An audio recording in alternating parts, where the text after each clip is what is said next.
Tex, isa sa pinaka-iconic na laruan natin ng bata pa tayo. Sa mga batang 90s dyan at early Gen Zs, sigurado akong alam nyo kung ano tong laruan na to.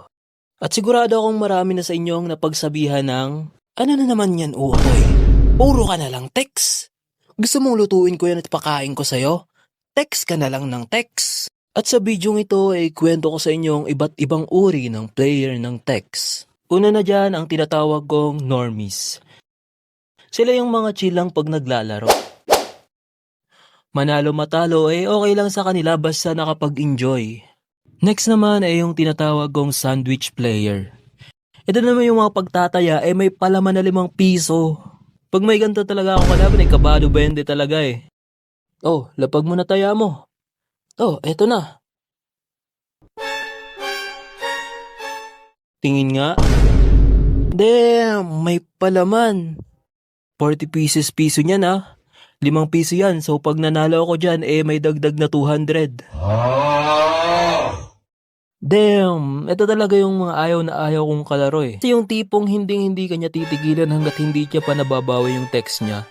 Ito yung mga player na pag naubos mo na uuwi muna tapos pagbalik may dalang konting text. Tas sandamukal na barya. Ano? Kala mo talo na ako? Meron pa. Hindi pa tayo tapos, boy. Damn, biglang naging sugal no? Speaking of sugal, ang next naman natin ang mga sugalero. Ito naman yung text na walang tayang text. Puro pera na yung taya dito. Tawag nga namin dito text money. Usually, ang mga naglalaro nito yung mga matatanda na. Pag may gantong naglalaro nanunood lang ako sa kanila. At umaabot pa nga ng 100 yung taya nila paminsan-minsan. Next naman si Boy Balato at si Boy Ganador. Si Ganador yung player na laging panalo. Pero pag nanalo ka, tapos maraming taong nanonood, ganito yung mangyayari. Uy, pabalato naman. Uy, ako rin. Pabalato. Tapos mamaya, palilibutan ka na ng mga yan. Tapos ang gagawin ko na lang noon para makaalis, maghahagis ako ng text para ma-distract silang lahat, sabay takbo. Pero ang pinakakupal sa mga yon, hahabulin ka pa. Uy, balato ko naman dyan. Hanip, hinabol pa ako nitong kupal na to. Oh, ayan na. Konti naman, dagdagan mo pa. Kupal talaga no? Of course, ang next naman, ang user ng pinagbabawal na technique, ang pectus. Ang tawag ko dito sa kanila mga forbidden technique user. Sa totoo nga lang hindi ko alam kung paano nila ginagawa yon. Hindi naman nila kayang kontrolin kung sino yung mananalo. Pero somehow, palagi pa rin silang nananalo. Pero kahit hindi ako marunong mag-pectus, meron din akong sariling pinagbabawal na technique para mas tumaas ang chance mong manalo. Ang gagawin ko nga dito iangat ko ng onte yung pato ko. Dapat nga nasa unahan or nasa hulihan yung pato mo pag ganito. Tapos tsaka ka titira. Madalas nga akong manalo sa mga ganito. Next naman yung tinatawag kong The Hoarder. Ito yung mga player na sila mismo yung dinadayo sa bahay nila para maglaro. Siya yung mayroong sandamukal na text sa loob ng bahay nila. Tapos paunti-unti lang yung gagamitin paglalaban. Tapos pag natalo siya babalik ulit siya na may dalang text. Sa amin nga mayroong gantong player. Ayaw ko nga siyang nakakalaban kasi mas malala pa to sa sandwich player. Kasi hindi ka talaga makakaalis sa kanya kasi paulit-ulit kanyang lalabanan. Tapos pag tinakuhan mo siya good luck na lang. At siguraduhin mong hindi ka magpapakita sa kanya kasi mahigit 20 anyos na to. Samantalang kaming mga kalaro niya mga sipunin pa. Pag nanonood nga ako sa laban niya umabot yun ng hanggang 4 na oras. Kaya naman no.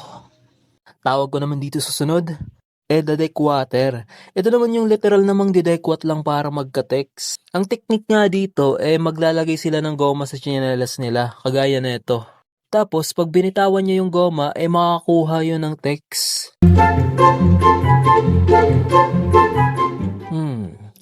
Uy, may nagte-text doon. Nood muna ako. Guys, ano yun? Ha? Ay, wala pala. Namamalik mata lang pala ako, guys. Puking ina mo, Paldo! Wow! Paldo na naman! Yes! Paldo! Wow! King ina, yes! Paldo na naman! At last naman sa ating listahan, ang mga magulang.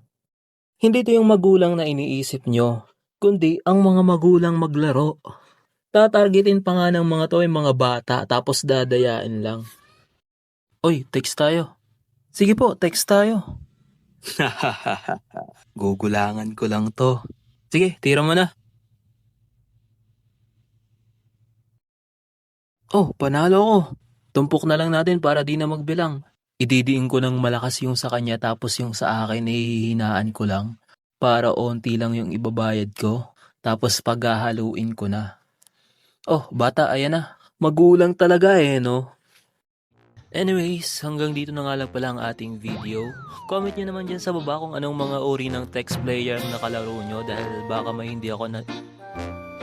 may nakaligtaan ako. Maraming salamat nga pala sa panonood. See you in my next video. Peace.